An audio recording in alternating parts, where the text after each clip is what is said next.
사도신경으로 신앙 고백 드립니다. 나는 전능하신 아버지 하나님 천지의 창조주를 믿습니다. 나는 그의 유일하신 아들 우리 주 예수 그리스도를 믿습니다. 그는 성령으로 잉태되어 동정녀 마리아에게서 나시고 본디오 빌라도에게 고난을 받아 십자가에 못 박혀 죽으시고 장사된 지 사흘 만에 죽은 자 가운데서 다시 살아나셨으며 하늘에 오르시어 전능하신 아버지 하나님 우편에 앉아 계시다가 거기로부터 살아있는 자와 죽은 자를 심판하러 오십니다. 나는 성령을 믿으며 거룩한 공교회와 성도의 교제와 죄를 용서받는 것과 몸의 부활과 영생을 믿습니다. 아멘. 찬송가 505장입니다. 505장.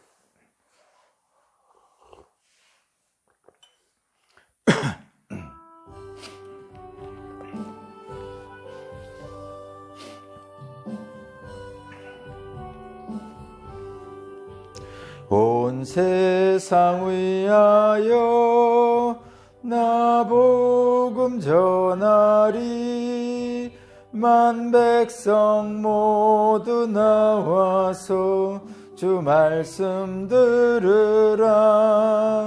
죄 중에 빠져서 헤매는 자들아, 주님의 음성 듣고서 너 구원받으라. 전하고 기도해 매일 증인 되리라. 세상 모든 사람 다 듣고 그 사랑 알도록 온 세상 위하여 이 복음 전하리. 저죄인에게 하고서 주 예수 믿으라.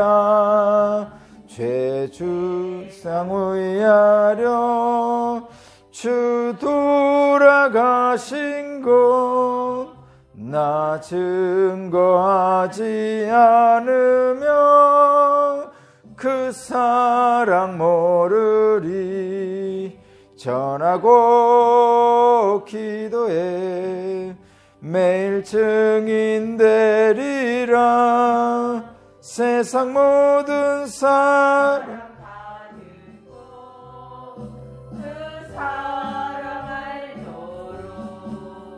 온 세상 위하여 주 은혜 임하니. 주 예수 이름 힘입어 이 복음 전하자. 먼 곳에 나가서 전하지 못해도 나 어느 곳에 있든지 늘 기도 힘쓰리. 전하고 기도해 매일 증인 되리라. 세상 모든 사람 다 듣고 그 사랑 알도록. 아멘.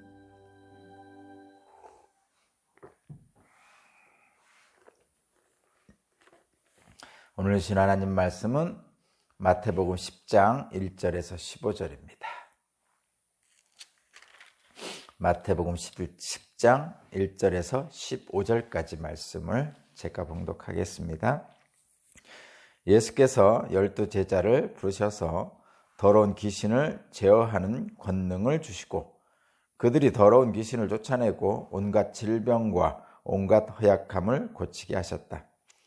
12사도의 이름은 이러하다. 첫째로 베드로라 부르는 시몬과 그의 동생 안드레와 세베대 아들 야고보와 그의 동생 요한과 빌립과 바돌로메와 도마와 세리 마테와 알페오의 아들 야고보와 다데오와 열흘 땅원 시몬과 예수를 넘겨준 가롯 사람 유다이다. 예수께서 이들 12를 보내실 때에 그들에게 이렇게 명하셨다. 이방 사람의 길로도 가지 말고 또 사마리아 사람의 고을에도 들어가지 말아라. 오히려 길 잃은 양떼인 이스라엘 백성에게로 가거라. 다니면서 하늘나라가 가까이 왔다고 선포하여라. 앓는 사람을 고쳐주며 죽은 사람을 살리며 나병 환자를 깨끗하게 하며 귀신을 쫓아내어라. 거저 받았으니 거저 주어라. 전대에 금화도 은화도 동전도 넣어가지고 다니지 말아라. 여행용 자루도 속옷 두벌도 신도 지팡이도 지니지 말아라. 일꾼이 자기 먹을 것을 얻는 것은 마땅하다. 아무 고을이나 아무 마을에 들어가든지 거기에서 마땅한 사람을 찾아내서 그곳을 떠날 때까지 거기에 머물러 있어라. 너희가 그 집에 들어갈 때 평화를 빈다고 인사하여라. 그래서 그 집이 평화를 누리기에 알맞으면 너희가 비는 평화가 그 집에 있게 하고 알맞지 않으면 그 평화가 너희에게 되돌아오게 하여라. 누구든지 너희를 영접하지 않거나 너희의 말을 듣지 않거든 그 집이나 그 고을을 떠날 때에 너희 발에 묻은 먼지를 떨어버려라. 내가 진정으로 너희에게 말한다. 심판날에는 소돔과 고모라 땅이 그 고을보다 견디기 쉬울 것이다. 아멘.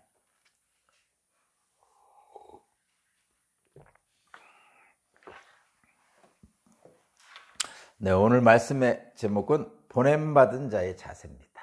보냄받은 자의 자세, 보냄받은 자의 자세입니다. 네, 오늘 12 제자를 확정하시고 그들을 보내셔서 12 제자들이 해야 할 일들을 하게 하시죠. 그리고 좀 굉장히 구체적으로 말씀하시는 것 같지만 사실은 대원칙을 말씀하고 계신 거예요. 구체적으로 말씀하시는 것 같지만 사실은 대원칙을 말씀하고 계시다는 것을 여러분 잘 받아들여야 됩니다. 대원칙이라는 것은 자세, 태도, 마음가짐 이런 거 얘기하는 거죠. 보냄받은 자의 자세, 보냄받은 자의 태도, 보냄받은 자의 마음가짐 뭐 이런 걸 얘기하는 겁니다.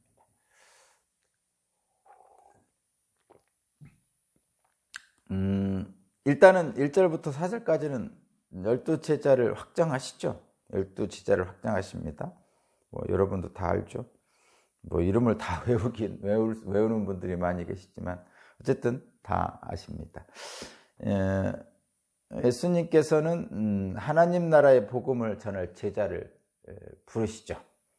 거듭 말씀드리지만 제자가 예수님을 찾아온 게 아니고 예수님의 목적을 달성하기 위해서 예수님께서 제자를 부르십니다.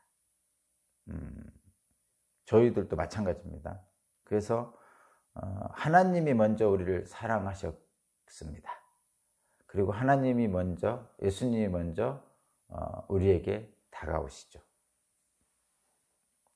실제로 그 이유는 하나님이 먼저 사랑하시고 하나님이 먼저 우리에게 다가오신 이유는 첫 번째, 우리는 사랑할 능력이 없어서 그런 거고, 그래서 하나님께서 먼저 사랑하시고 그 사랑을 받은 우리가 하나님의 사랑을 받은 자로서 사랑할 능력도 받는 것입니다.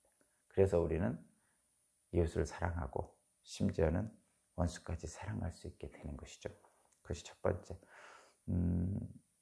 두 번째는 예수님이 우리를 부르시는 거죠. 우리가 예수님에게 가는 것이 아닙니다. 왜냐하면 우리는 예수님을 찾아갈 능력이 없어요. 그러니까 예수님을 찾을 능력이 없어요. 세상에서는 내 목적 달성으로 해서 스승을 찾죠. 근데 이 하나님 나라에 선포하는 일에는 우리가 그것을 알 수가 없어요. 예수를 만난 다음에야 비로소 그것을 알게 됩니다. 하나님 나라의 복음을. 하나님 나라의 복음을. 그래서 구원은 우리 스스로 이룰 수가 없습니다. 그래서 예수님이 우리에게 오시는 거예요. 예수님이 제자를 부르러 오시는 것이지 제자가 저와 여러분들이 예수님을 찾아갈 수 없는 이유가 바로 그것입니다. 네, 첫 번째, 사랑은 하나님으로부터 먼저 왔고, 두 번째, 예수께서 우리를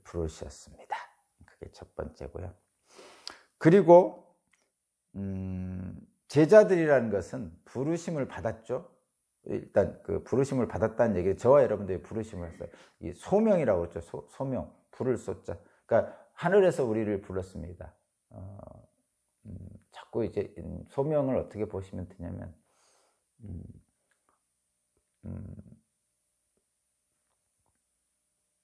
사무엘을 부르셨죠. 사무엘아, 사무엘아 이렇게 부르시는 경우있죠.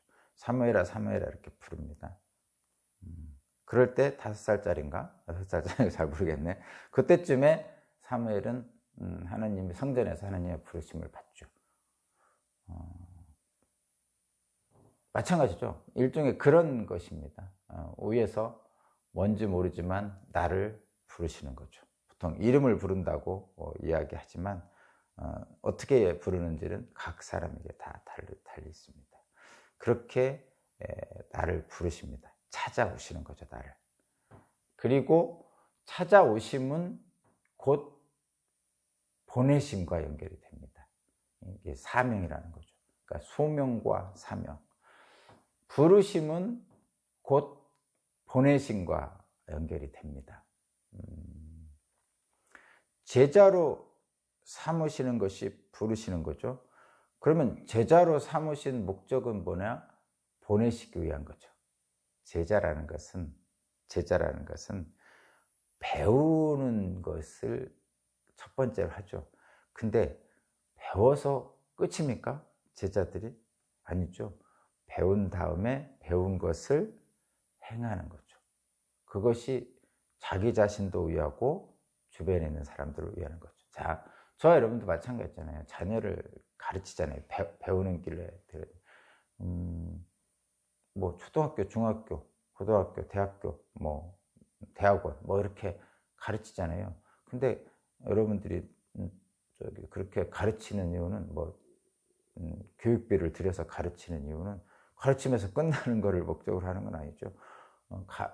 가르침을 받고 배워서 그 배운 것을 가지고 자기 삶을 독립적으로 행할 수 있기를 바라는 거죠. 그게 첫 번째 부모님. 이제는 어른이 돼서 배운 만큼 네가 네 자신의 삶을 경제적으로나 또는 도덕적으로나 윤리적으로나 스스로 독립해서 삶을 살아라. 이런 의미가 그 안에 있는 것이죠. 물론 세상에 좋은 영향을 끼치고 사는 것까지 포함하는 거죠. 그게 보내심하고 아주 유사합니다. 제자들은 배우기만 하는 게 아니라 배운 것을 가지고 자기의 삶의 현장에서 그 배운 것을 실행하는 것이 바로 제자들입니다. 마찬가지죠. 부르셨고 보내셨다는 것은 예수님을 따라다니면서 배우고 그 배운 것을 행하라는 것입니다. 자, 그것이 바로 보내심입니다. 5절부터 보니까 12제자를 파송하시죠. 파송하는데 여기는 이제 전도라고 일반적으로 표현하는데, 전도라고 표현하면 좀 너무 좀 한 면만 얘기하는 것 같아서 전도보다는 이게 파송이 맞는 것 같아요. 전도는 누군가를 예수님을 믿도록 이렇게 만드는 것. 뭐 우리나라는 좀 간단하게 이야기하면 교회 다니게 만드는 것. 뭐 이런 거를 전도라고 하고, 전도 활동에 대해서 이제 강조를 하는데, 그렇게 하면 아주 단순하잖아요. 물론 그것이 틀렸다는 건 아니고 맞는 얘기입니다. 그러나 이제 좀 포괄적으로 큰 의미, 그러니까 한 부분만 보는 게 아니라 전체를 보기 위해서는 파송이 맞는 겁니다. 파송이라는 것은 뭐냐? 세상 안으로 보낸다는 거죠. 그러니까 한마디로 말하면 하산하는 겁니다. 하산. 스승을 따라서 산에 가서 제자가 배울 거 다 배우고, 그때 이제 스승이 이제 하산하라 이런 얘기. 하산하라는 얘기는 세상 속으로 들어가라는 거죠. 그것이 파송입니다. 그럼 세상 속에 들어가서 뭐를 합니까? 그동안 배운 것을 가지고 사는 거죠. 어떻게? 배운 대로, 말씀대로. 그러면 나의 삶이 스승의 가르침대로 살면 당연히 풍성한 은혜를 누리는 삶이 될 거고, 그런 스승의 가르침대로 풍성한 은혜를 누리는 나의 삶뿐만 아니라 내 주변에 있는 사람들이 또한 함께 은혜를 나누며 사는 것이죠. 그걸 파송이라고 그렇게 합니다. 자, 그 파송의 장면이 5절부터 15절까지 있습니다. 한번 볼까요? 보내심입니다. 보내심, 파송. 자, 예수께서 제자들을 보내셨죠. 5절 보니까 예수께서 이들 12를 보내실 때 그들에게 이렇게 명하셨다 하면서 보내십니다.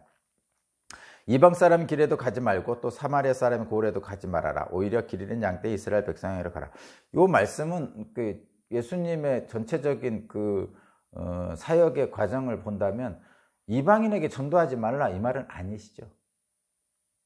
사마리아 사람에게 전도하지 말라 이 말씀 아니잖아요. 분명히 사마리아 여인, 그 우물가 여인하고 같이 대화를 하시고 전도하셨잖아요. 그죠? 그러니까 이 말씀은 이스라엘 백성에게만 가서 전하라 이렇게 말씀하고 있는데, 요 당시에 요 상황 속에서는 야, 멀리 가지 말고 일단 요 근처에서 사역해라 뭐 이런 의미가 있는 것 같습니다. 예수님이 제자들을 처음 그러니까 제 생각입니다. 이거는 성경 내용이 아니고 제 생각인데, 예수님이 제자를 처음 사역을 보낼 때 범위를 한정해서 보내시는 거예요. 지역적 범위를.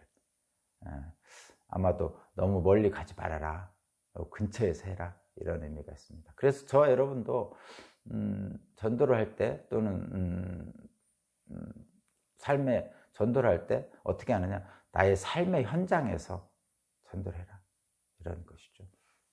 물론 아프리카에 전도하고 저기 아프가니스탄 전도하고 뭐 남아메리카 전도하고 중요합니다. 그걸 하지 말라는 얘기가 아니고, 그러나 전도의 기본은 내 삶의 현장이다, 내 바로 옆 사람이다, 이런 것을 여러분이 좀 생각하는 것이 좋지 않을까 이렇게 생각합니다. 그 다음에 7절이 이제 제자를 파송하는 그 보내심의 목적입니다. 제자들을 보내시는 이유, 그것이 뭐냐? 하나님 나라가 가까이 왔다고 선포하라. 근데 이 하나님 나라가 가까이 왔다고 선포하는 것은 누구의 목적이기도 하죠? 당연히 예수님의 목적이죠. 그러니까 예수님의 목적과 제자들의 목적은 같습니다. 당연히 그래야 됩니다, 여러분. 그 스승의 목적과 제자의 목적이 달라지면 큰일이죠. 큰일입니다, 여러분. 스승의 목적과 제자의 목적이 달라지면 큰일이죠. 반역이죠. 반역.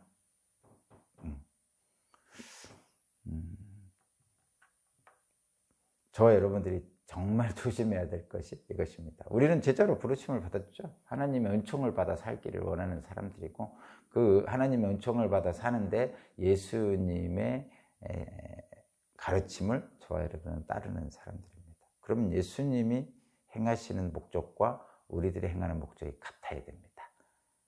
그렇지 않으면 예수님께서 나중에 뭐라고 하신다고요?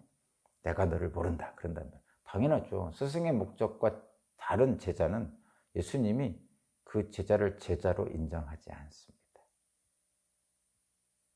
그런데 이런 거 있죠. 세상에서 말하는 청출어람이라는 거 있어요. 청출어람. 내가 어느 학교에 가서 스승님하고 배웠습니다. 근데 그 스승님의 배운 것보다 더 큰 성취를 이룰 수 있죠. 그것을 청출어람이라고 해요. 쪽에서 나왔지만 쪽빛보다 더 푸른 거죠. 그것은 오히려 스승을 영광되게 하죠. 스승의 목적, 스승이 이룬 업적보다 더 큰 업적을 이루는 것은 그 스승은 너무 기쁘죠. 왜냐하면 자기보다 더, 자기가 가르친 제자가 자기가 이룬 업적보다 한 단계 더 나아간 업적을 이룬다면 제자를 기르는 가장 큰 기쁨입니다. 저도 마찬가지죠. 모든 사람이 다 그렇습니다. 그것이 올바른 거죠. 그러나 분명한 것은 스승의 목적, 스승의 방향과 제자의 목적, 제자의 방향은 같다는 겁니다. 이것이 달라지는 순간 반역입니다. 그래서 말씀을 왜곡한다든가 말씀을 오용하면 하나님께서 진노하시죠. 10계명 중에 1계명, 2계명, 3계명 다 마찬가지죠. 예. 그래서 우리들 눈에 제일 먼저 띄어오르는 게 뭐 1계명 우상 숭배하지 마라 이런 것들이 있는데 우리들이 제일 많이 어기는 것 중에 하나가 3계명이죠.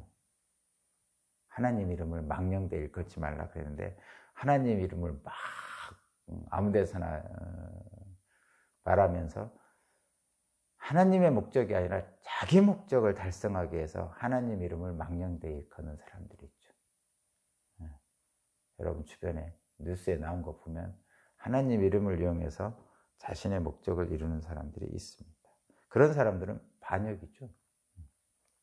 자, 제자들을 파송하는 이유는 스승의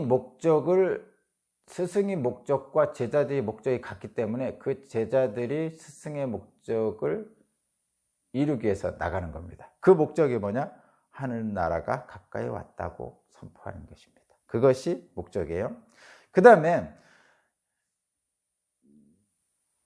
스승이 제자를 세상에 파송하잖아요. 그 같은 목적을 달성해 파송하잖아요. 근데 파송할 때 그냥 파송하지 않습니다. 여러분 분명하게 여러분 기억해야 될 게 그냥 파송하지 않습니다.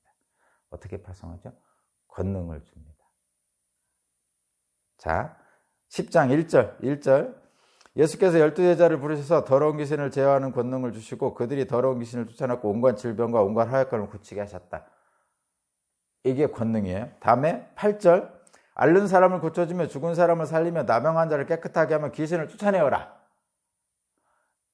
그러니까 예수님이 제자를 파송하면서 이러한 권능을 주신 거죠. 근데 이 권능들은 뭐냐? 자세히 살펴보니까 제자들을 파송하기 전에 예수님이 하신 일들입니다. 질병을 낫게 하시고 귀신을 쫓아내어 사람을 온전케 하시고 온갖 질병을 낫게 하셔서 그 사람이 자기의 삶에서 사람답게 살 수 있도록 만들어 주시는 거죠. 이것이 예수님의 권능이고 하나님 나라를 선포하는 현장에서 나타나는 일입니다. 그래서 지금도 말씀대로 살려고 애쓰는 사람들에게는 이러한 권능이 주어지죠. 그래서 질병이 낫는 분들이 있고 당연히 그리고 요즘은 귀신 들렸다고 표현 안 하지만 어쨌든 우리가 옛날에는 알지 못하는 일이 생기면 다 귀신 들렸다고 그랬어요. 우리가 알지 못하는 코로나19 옛날엔 몰랐으니까 코로나19 걸린 걸 귀신 들렸다고 했겠죠. 지금은 코로나19로 해서 조심하고 이런 것들. 그래서 결과적으로는 질병이나 귀신 들림 이런 것들 때문에 자기 생활을 영위하지 못하는 사람들을 온전한 인간으로 자기 생활을 할 수 있도록 만들어주라. 이게 권능이죠. 그런 권능을 가지고 있습니다. 우리 제자들은, 믿는 사람들은. 그래서 여러분 예수께서 그 환자를 아픈 사람을 치유한 것처럼 여러분들도 저와 여러분들도 치유할 수 있는 것이죠. 그럼 다만 그런 신유의 연사가 강한 사람이 있고 그렇지 않은 사람이 있고요. 또 신유의 연사가 즉각적으로 나타나는 사람이 있고 오랜 기간에 걸쳐서 나타나는 사람이 있습니다. 한 가지만 예를 들면 이런 것이죠. 어떤 사람은 배 아픈 사람을 안수기도해서 바로 낫게 합니다. 실제로 머리 아픈 사람도. 우리 전통적인 예를 들면 우리 할머니가 손주에 배가 아프다 할 때 배를 막 쓸어주잖아요. 쓸어주잖아요. 과학적으로도 좋다고 합니다. 근데 그렇게 쓸어주는 것을 굳이 얘기한다면 이 할머니의 마음이 거기 막 해서 기도하는 거죠. 할머니가 정화수 떠놓고 기도하는 거나 배 아픈 손주 배 쓸어주는 거나 거의 유사합니다. 기도하는 거잖아요. 소위 말해서 우리 예수님께 기도하는 건 아니지만 좀 낫게 해달라고 이렇게 배 쓸면서 하는 마음이 있죠. 근데 저와 여러분들은 주님의 이름으로 하는 거죠. 주님의 이름으로 배 쓸면서 닦게 해달라고, 머리에 안수하면서 머리 아픈 걸 닦게 해달라고 하시는 거죠. 주님께서 그런 권능을 주십니다, 실제로. 그래서 그런 권능이 바로 나을 수 있는 거죠. 그런 경우는 뭐 몇 시간 만에 나을 수도 있습니다. 그런데 장기간에 걸쳐 낫는 분도 있죠.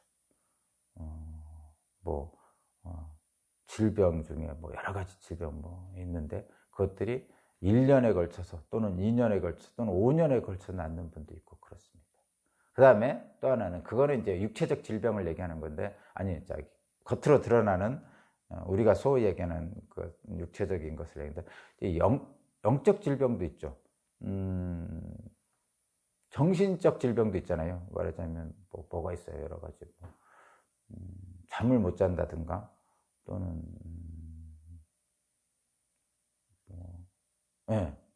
조울증이라든가 이런 것들 있잖아요. 그런 것들은 몸 신체적인 겁니다. 그것도 사실은 신체적인 건데 우리는 그것을 정신적인 병이라고 얘기를 해요. 근데 우리가 지금 얘기하는 조울증이라든가 뭐 이런 것들도 다 신체적인 변화입니다. 영적인 변화가 아니에요. 이거 분명히 여러분 구분해야 돼요. 영적인 것과 신체적인 것을 구분해야 되는데, 정신적인 것은 육체적인 것에 들어가는 거예요. 영적인 것에 들어가는 게 아닙니다. 제가 이 말씀을 드리는 것은, 영적인 것은 당연히 하나님의 은총으로 해결을 받아야 됩니다. 그러나 육체적인 것은 어떻게 하냐면, 첫 번째는 저와 여러분들의 주변에 육체적인 것을 해결할 수 있는 방식이 있잖아요. 말하자면 감기 걸리면 감기약을 먹는 거죠. 영적인 것은, 영적 감기에 걸렸으면 말씀 읽고 찬양하고 기도하면서 치유하는 거죠. 자, 그런 방식입니다. 근데 정신적인 병은, 소위 말해서 정신병이라고 하는 것, 조울증이나 뭐 이런 것들은 육체적인 질병입니다, 여러분. 그게 영적인 질병이 아닙니다. 인간들이 잘 모를 때, 그러니까 눈에 보이는 어떤 상처나 이런 것이 없기 때문에 자꾸 그 영적인 거라고 생각하는데, 그건 영적인 문제가 아니에요. 육체적인 질병입니다. 여러분, 그거 분명히 기억해야 돼요. 우리들이 소위 말하는 정신병, 이런 것들은 팔이 부러진 것과 동일한 질병입니다. 팔이 부러진 것은 보이지만 정신적인 질병은 보이지 않기 때문에 사람들이 자꾸 착각을 하는데, 팔이 부러진 거나 조울증이나 똑같은 육체적 질병입니다. 그거 기억하고 하셔야 되고요. 왜 이런 말을 시작했죠? 권능? 네, 여기 지금 권능을 주십니다. 그걸 분명히 여러분 기억해야 돼요. 제자를 파송할 때. 그런데 또 하나, 하나님 나라를 갖고하였다고 선포하는 목적, 그 다음에 귀신을 쫓아내고 질병을 치유하는 이런 권능, 그리고 그러한 일들을 행할 때의 태도, 행할 때의 자세, 행할 때의 마음가짐이 조금 구체적인 것처럼 우리에게 나옵니다. 뭐냐면 거기 8절 마지막입니다. 8절 마지막인데 8절 전체를 읽어볼게요. 앓는 사람을 고쳐주며 죽은 사람을 살리며 나방한 자를 깨끗하게 하며 귀신을 쫓아내어라. 거저받았으니 거저주어라. 그러니까 그런 일을 행할 때, 권능을 주셔서 그 권능대로 행할 때 어떻게 해야 되냐면 그 권능을 거저받았잖아요. 그러니까 거저주라는 거죠. 이거 분명히 기억해야 됩니다. 보냄받은 자의 가장 중요한 마음가짐, 자세, 태도는 이겁니다. 거저받았으니 거저줘. 뭐를 거저받았다고요? 하나님의 사랑을 거저받았으니 거저 사랑하라. 내 자식이니까 사랑하고 내 자식 아니니까 안 사랑하고, 이거는 잘못된 거라는 거죠. 거저 받았으니까 거저 사랑하라. 권능을 거저 받았다. 귀신 쫓는 권능을. 그러니까 귀신 쫓고 나서 대가를 바라지 말고 그냥 귀신 쫓아줘라. 질병을 낫는 권능을 거저 받았잖아. 그러면 질병을 낫게 해줘라. 거저 낫게 해줬다고 생색 꺼내지 말라, 이런 얘기죠. 자랑하지 말라, 이런 거예요. 그런 얘기입니다. 거저 받았으니 거둬주라고 그렇게 말씀하죠. 9절, 10절, 11절 뭐 이런 거 다 마찬가지입니다. 지금 거저 받았으니 거둬주. 복음 전파하는 사람의 자세를 얘기합니다. 그리고 또 하나 있는데 거저 받았으니 거저 줘라는 것에 대한 해설은 좀 더 한 번 더 하고요. 한 번 더 보겠습니다. 이런 거죠, 여러분. 8절 후반에 거저 받았으니 거저 주란데 한마디 더 하면 세상은요, 세상의 일반적인 복종은 주고받는 거죠. give and take. 주고받는 겁니다. 소위 말해서 거래입니다. 거래. 네. 빵값을 주고 빵을 사 먹는 거예요. 똑같은 겁니다. 거래입니다. 그래서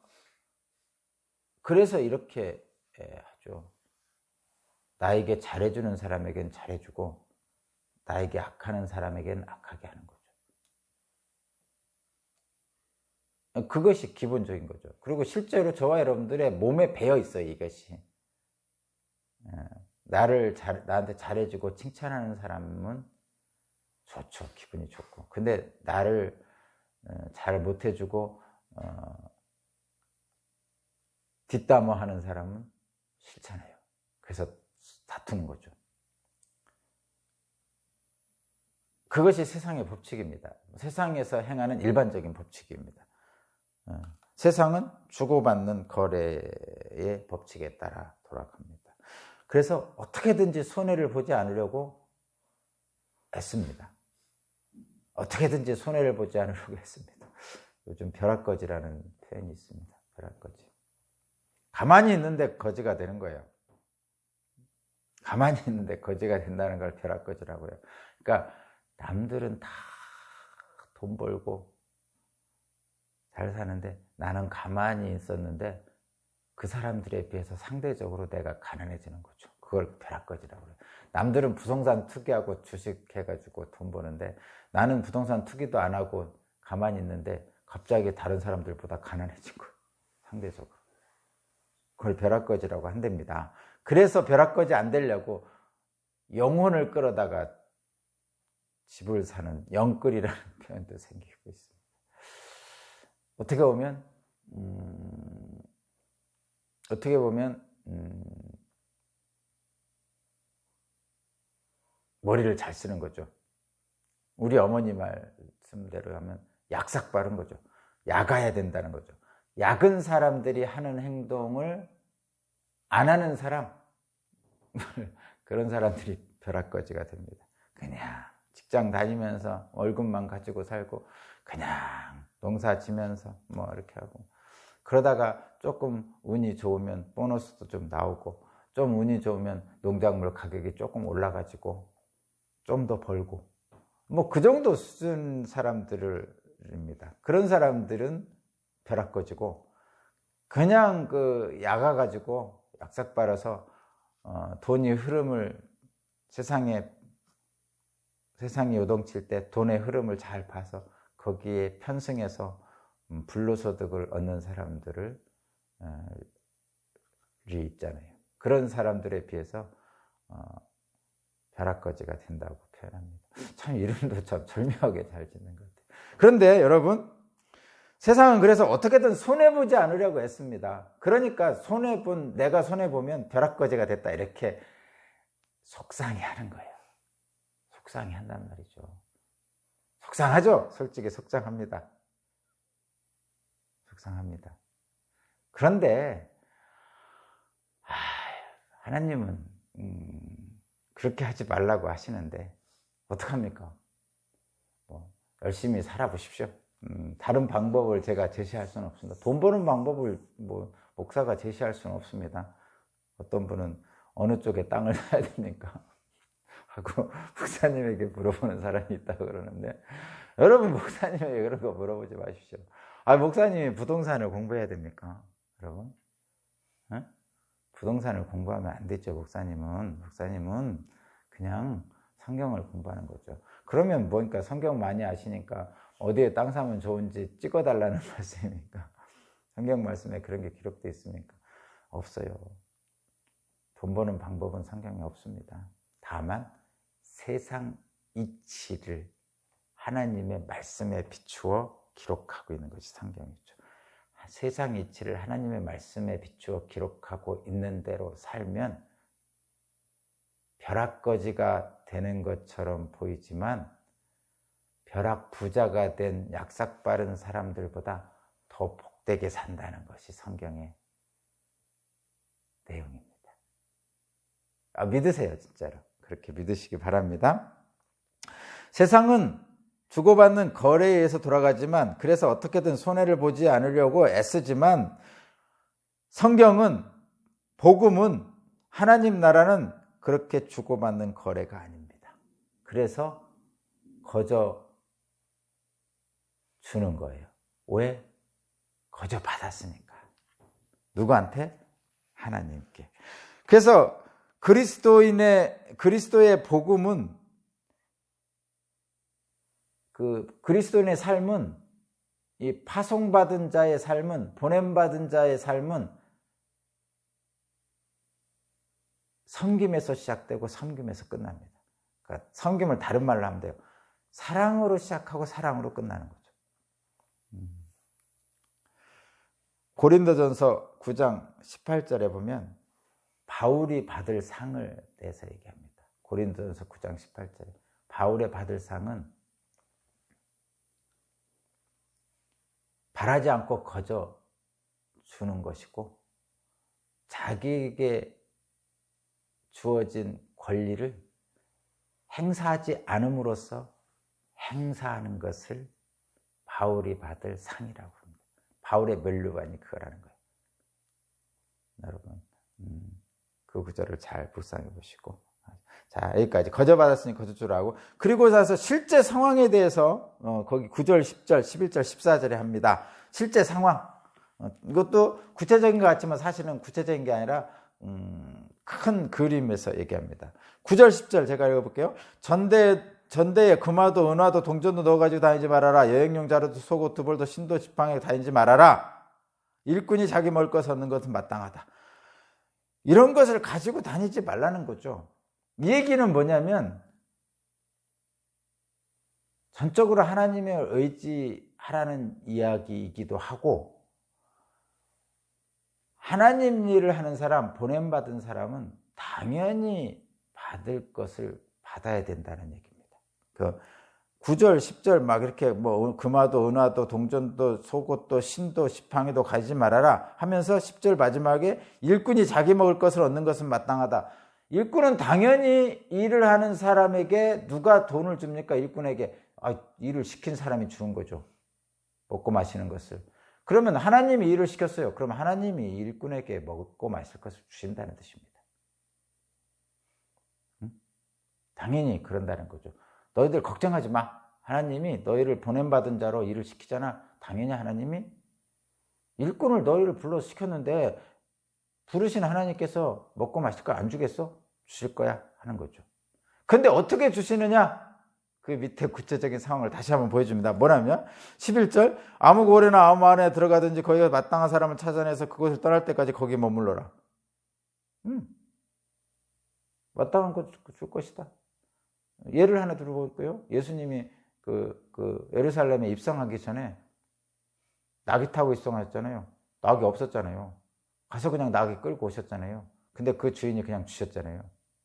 일종의 그런 겁니다, 여러분. 아무 마을에 들어갔는데 마땅한 집을 찾아 그냥 들어가라 이러죠. 근데 들어갔는데 재밌는 얘기야. 환대하는 사람이 있는가 하면 소금 뿌리는 사람도 있습니다. 여러분 전도하면서 그거 느끼죠. 자, 그럼 어떻게 하느냐? 거기 보세요. 12절 너희가 그 집에 들어갈 때 평화를 빈다고 인사하려. 당연히 평화를 빌어야죠. 주님의 평화와 함께 하시기 바랍니다 하고 빕니다. 13절 그래서 그 집에 평화를 누리기에 알맞으면 너희가 비는 평화가 그 집에 있게 하고. 당연히 그렇겠죠. 그렇지 않으면 그 평화가 너희에게 되더라고요. 받는 사람이 있고 소금 뿌리는 사람이 있습니다. 자, 14절 누구든지 너희를 영접하지 않거나 너희의 말을 듣지 않거나 그 집이나 그 고을을 떠날 때 너희 발에서 묻은 먼지를 떨어내라. 내가 진정으로 너희에게 말한다. 심판날에 소모돈과 고모라 땅이 더 견디기 쉬울 것이다. 자, 여기서 14절을 이제 여러분 잘 기억해야 된다. 14절 15절을 오해하면 자꾸 우리에게 소금 뿌린 사람, 전도할 때 막 거절하고 막 부정적으로 행하는 사람에 대한 미움에서 이 말씀을 저주의 말로 자꾸 이용하려는 경향이 있어서 제가 그럽니다. 이거 그런 말 아닙니다. 그런 말씀 아니에요. 누구니 너희를 영접하지 않거나 너희의 말을 듣지 않거든. 전도할 때 우리 말을 안 듣는 사람 있죠. 문도 잠궈주고 앙칼지게 거부하는 사람들이 있습니다. 그러면 어떻게 하랍니까? 그 집이나 그 고을을 떠날 때 너희 발에 묻은 먼지를 떨어버리라.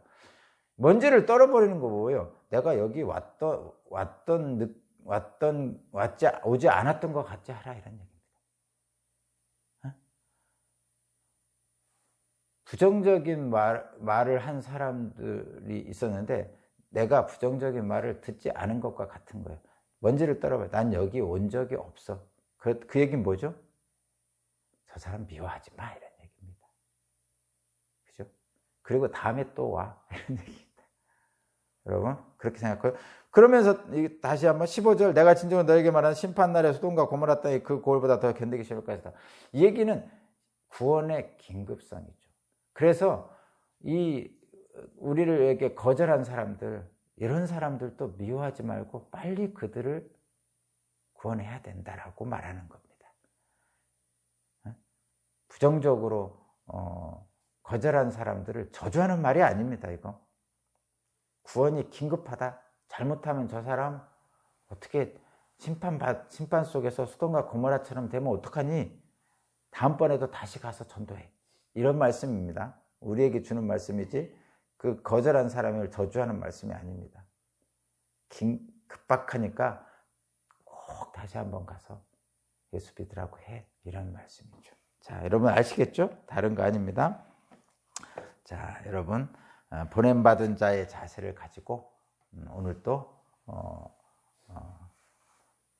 거저 받았으니 거저 주는, 그래서 정말 하나님의 은총이 저와 여러분의 임하는 오늘 하루가 되길 바랍니다. 기도드리겠습니다. 하나님 감사합니다. 아무 자격이 없는 저를 부르시고 하나님 나라의 귀한 사명을 주시니 감사합니다. 오직 주님만을 의지하고 나가며 주님이 말씀하신 대로 하나님 나라를 선포하는데 거저 받았으니 거저 줄 수 있도록 성령님 나를 이끌어 주옵소서. 감사드리며 예수 그리스도 이름으로 기도합니다. 아멘.